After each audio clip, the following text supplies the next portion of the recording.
I'm Jannell. Welcome back to my channel. If you are new, do not hesitate to subscribe, leave a comment, share the video, and of course give it a thumbs up. So this is a continuation of the first part of the video.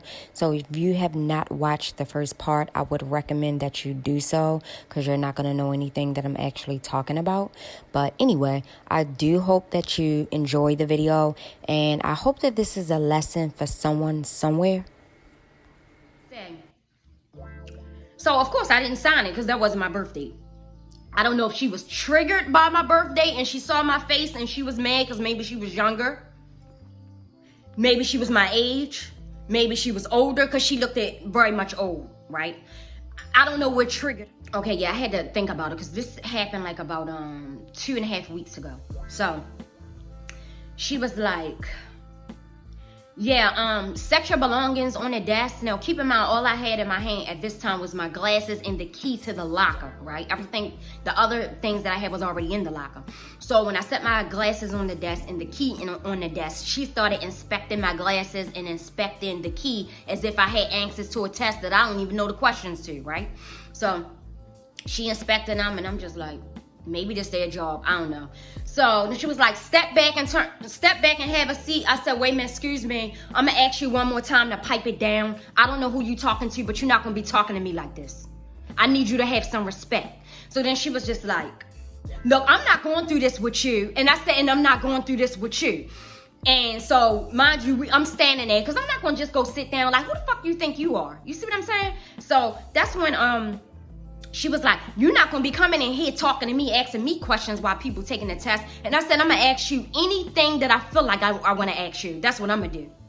So she was like, look, miss. And I said, look, miss. And then that's when she started handing me the papers, these papers, I guess, that I don't even know what they were because you'll understand a little bit more about how the story ended, why I didn't even know what these papers were, right? So then she was like, can you have a seat? So I went here and, cause she piped it down a little bit, so I went here and have a seat. So then she, like the camera had to take a picture of me. So I had my glasses on by this time. She was like, can you remove your glasses? So I removed my glasses. She was like, and this is the one part that I had forgot to mention. When she told me you can step in, she said to me, is your head wrapped for religious purposes? The same thing that the young girl had already asked me and that she had already heard the answer to, because it wasn't like this was like 3 different offices. This was just one big office with plexiglass, like splitting it up. That's it. So I said, yeah, it is. Because by this time I'm annoyed, okay? So then when I'm sitting down now, let me fast forward that. So now that I'm sitting down when the camera taking a picture of me, she said, is your ring for religious purposes? I had this ring on. I said, yeah, it is. So after she took the picture, she was like, oh, wait a minute. The camera shows a necklace on your neck, which is this necklace. She was like, oh, so let me guess, this for religious purposes also. And I said, yeah, it is. So she want to be sarcastic. I'm going to be sarcastic. Okay. Yeah. So I'm just sitting there. So then that's when I got back up. And then that's when she called the girl, whatever the little young girl name was. She called her to come in there and search me. Now, mind you, you would think that this was some test to some top secret fucking federal government job. No, it wasn't. So she told the girl to come in there and search me because I guess she felt like she wasn't even going to even think about it, right? So the young girl came in there and you could tell that she was intimidated by her. She was intimidated by her, you can tell. So she had like the metal scanner. The handheld metal detector scanner she had. But she never used it because I said, what are you searching me for? She was like, oh, because you need to be searched. Okay. So she was like, turn your pockets inside out. Mind you, I had on jeans. I had on a sweatshirt, jeans, some thick socks, some Crocs. She said, turn your pockets inside out. So I turned my pockets inside out. So the girl was supposed to go ahead and proceed to search me, but she never did because I really believe that she was intimidated by her and probably scared of me because I'm looking like, what the is going on, right? So then she was like, put your hands in your pocket. I said, wait a minute, hold up. You just said, pour my pockets inside out. Now you're saying put my hands in my pockets. That don't even make no sense. I'm not doing that. I'm not doing that. So then that's when she was like, So she had said something. So then we was like kind of going back and forth again. So then she was just like, pull up your jeans and pull down your socks so we can see your ankles. And I said, what is all this for? Please tell me what is all this for, right? So then she was just like, so mind you, the young girl still standing there. She never searched me, okay? So she just was looking petrified while all of this was going on. So that's when I said, I take it that you are having a really bad day. And she said, oh, I'm not having no bad day. I said, oh, that's what it seemed like to me. It seemed like you having a bad day to me. I said, better yet, can you call your supervisor? Yeah, I want to see your supervisor. So I wasn't doing nothing else. So she was like, oh, you want to see the supervisor? Oh, you want to see the supervisor? Oh, I'm going to get a supervisor. So she picked up the phone. Oh, I'm going to call security. I said, you might need to call security. Yeah, call security. Yeah, call security. Now I'm just standing there. Mind you, she never was talking to nobody on the phone. No security ain't never come, and she never called her supervisor. Okay.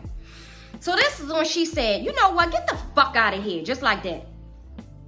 And I said, you are a miserable fat bitch. That's just what I said. And I ain't regret nothing that I said to her. I ain't regret it at all. Because her misery was overpowering who she was. And that's a damn shame when you are that miserable. You know what I'm saying? You are that miserable and you are letting this show, and you can't even be professional at your own job that's actually paying you to wake up.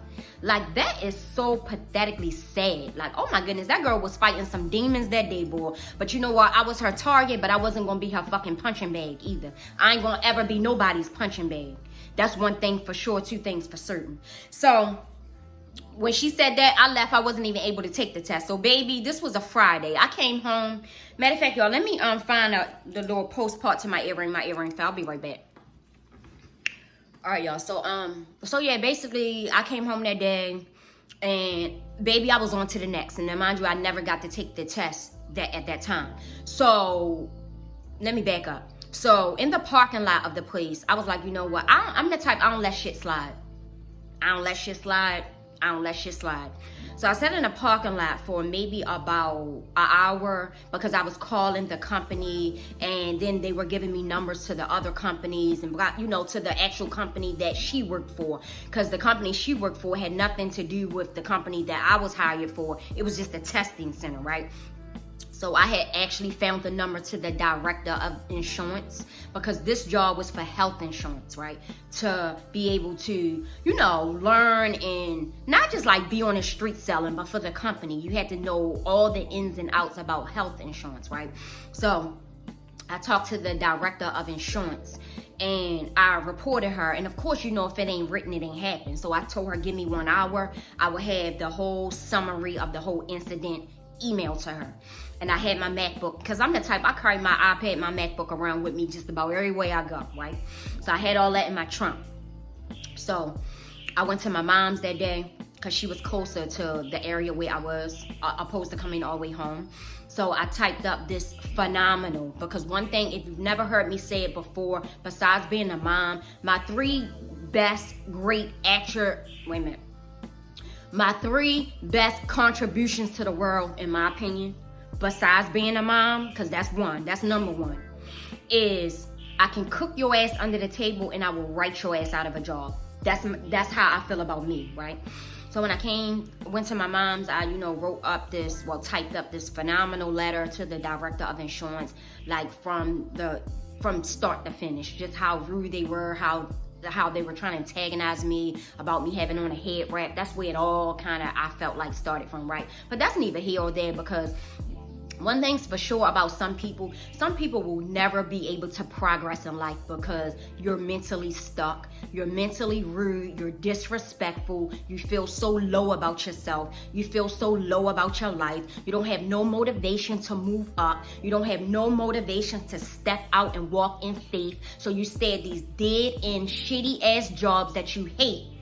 And you be mad at other people that don't stay at jobs. Like, I don't understand. So it was clear that she did not like her profession. It was very clear. She was very unprofessional. She was very rude. She hated whatever it was about me. Whether it was my appearance, when she done her calculations and she, you know, realized how old I was. It was the fact that I looked 10, 20 times younger than her. I just don't know what it was, right? But it was something that was deep down inside of her that didn't have shit to do with me. And I definitely didn't deserve that day. But like I say again, I was her target, but I'll never be anybody's punching bag. And that's for damn sure. So when I sent that letter, they done a whole investigation. They even pulled the damn cameras. They had cameras in there. Of course, it's a testing center, you know. They had cameras. They got to see every which way that I said when I walked over here, They got to see, because the whole summary that I typed up was like as if you were there. You see what I'm saying? So it was, I didn't leave anything out. So I don't really know what the outcome was with her, but hopefully, and I'm the type that I know a lot of people are having hard times because we are living in hard times right now. But hopefully she was either suspended or she lost her job because she didn't deserve to have that job. It's other people that need jobs, that know how to treat people, know how to be respectful to people, that deserve her position, because she didn't deserve that shit. So hopefully, you know, they got rid of her ass, because she was not an asset to that company at all. She was just so overly rude and disrespectful, and she had so much hate in her heart. They needed to get rid of her, so hopefully they did. But besides that, when I got home, I literally it was over with for the most part for me, because one thing about me, I'm gonna move fast. Okay, I'm gonna do what's best for me in my life, and I'm not gonna listen to nobody telling me shit about my life. Okay, that's what I'm not gonna do. If I'm not feeling something, I'm out. If I'm not feeling something about somebody, block. That's just how it go. Like, I don't chase after people. I don't give a damn what people think. Like, I'm going to do what's best for me. And that's been working for me. For all of these years, it's been working for me, and I'm going to keep on doing it. But one thing about me, I'm going to always be respectful, because that shit don't cost nothing. It don't cost nothing. But I'm the type of person, the only way that you're going to get a reaction out of me is when you disrespect me first. When you disrespect me first, it's no holds bars. You know how they say that? Everything is cut off. Like, when you disrespect me first, it's on and popping. So anyway, when I got home later that day, I was like, you know what? Because I really had enjoyed being an independent contractor for this one company I had worked for, well, that I was a contractor with, maybe like back in 2019. Yeah, 2019. So anyway, I got on this website that I be looking on for different little gigs and stuff like that, and jobs. So I got on there, and I ended up getting something else that same day and started the very next day. So now I'm back to being an independent contractor for this company, where I create my own hours and things like that, which is the best thing since sliced bread. Okay, that worked for me before, and it's going to work for me now, because a lot of these places, they don't deserve me. They don't deserve me, for real, because I'm not taking no shit off of these people. Like, these people talking to you crazy. You know how some jobs could be, which I actually haven't experienced this yet, you know, since I've been back into the work field. Like, where you can't take a day off. I've never really experienced that yet, because I'm going to take a day off, because I'm going to call the fuck out. Like, nobody's dictating none of that. Like, I cannot get back into that whole grind mode where you gotta be putting in for vacations and putting in for days off. I'm not with none of it. I'm going to call out. So my last damn, I'm kind of going off a topic, but this still results back to people treating you any kind of way. So the last spot that I was a part-time employee at, I had literally called out one day every week, like literally one day every week, and it worked for me, because like I told y'all before, I get annoyed really quickly. It doesn't really take much for me to get annoyed, but I'm very cool, calm, and collective until somebody bothers me. And then when somebody bothers me, and all of the shit that could come out my mouth, you'll be like, why did you know? But no, you were the one bothering me. So that's how it is with me. So I'm like the type of person, I stay to myself. Y'all see me solo dolo on this channel 98% of the time, and that's how most likely it will stay, because the people that do be around me, and the people I be around, they are good quality people, and they the only people that I want to be around me. Good quality people with good energy. Like, it's so much bad energy out here in this world because of just everything that's happening, you know, and all of the stuff that's been going on isn't new. Is nothing new. But sometimes people don't really realize things until it actually happens to them, you know. But that's neither here or there. But us as black women, we have to learn how to respect people and treat people how you want to be treated. Because one thing about me, I treat people how they treat me. I do not treat people how I want to be treated. I treat people how they treat me. So that might be bad to you. Hey, that's your opinion. This is my opinion. This is about me. But yeah, I'm just not taking no shit off of nobody, like trying to treat me less than human. Anybody trying to treat you less than human when you know damn well you deserve so much more, you better act on it, because you'll let your whole life go on like that. People will start taking advantage of you if you don't step up, you know, stand up for yourself and speak up for yourself. That it'll keep on happening to you. I'm telling you, you gotta take a stance and stand up for yourself every single time, in every single situation, you know.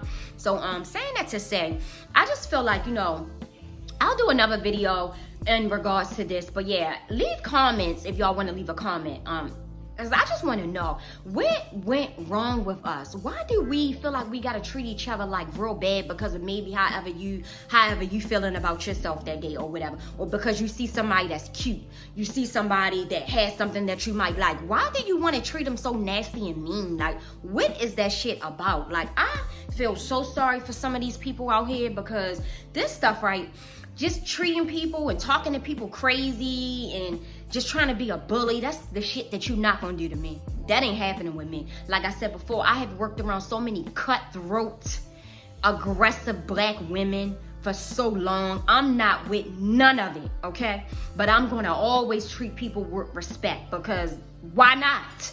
It don't cost nothing. And then, by the way, that's how I was raised. I'm not sure how other people was raised, but that's how I was raised. But on that note, I'm gonna end this video. Thank y'all so much for listening to this story, and hopefully y'all can have some feedback, because we gotta rise up. We got to do better as a race. We got to do better. We gotta support each other. We gotta stand 10 toes down with respecting each other, because it's mandatory. But leave a comment. Do not forget to subscribe.